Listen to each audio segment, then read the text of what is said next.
മുഖ്യമന്ത്രിയുടെ വാഹനം കുഴിയിൽ വീഴാതിരിക്കാൻ കറങ്ങിയത് 16 കിലോമീറ്റർ.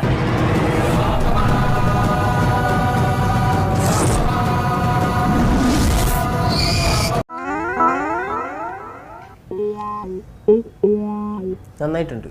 ഇപ്പോൾ തൃശ്ശൂർ പാലക്കാടേക്ക് പോയി. ഭയങ്കര ആശ്ചര്യ കുട്ടിക്ക്. കേരളം എന്തൊരു മാറ്റാണ് മാറിയിട്ടുള്ളത്. ന്യൂയോർക്കിനേക്കാളും നല്ല റോഡാണല്ലോ ഇവിടെ കിടക്കുന്നത്.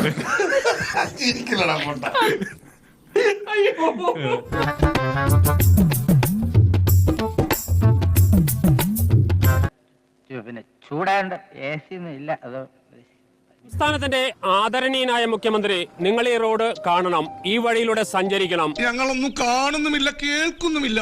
ഞങ്ങൾ ബധിരനും മൂകനുമാണ്. കണ്ണുപൊട്ടന്മാരോ? അല്ല, കുരുടന്മാരാ. താങ്കൾ വഴിമാറിപ്പോയതുകൊണ്ട് മാത്രം ഈ പ്രശ്നത്തിന് പരിഹാരമാവില്ല.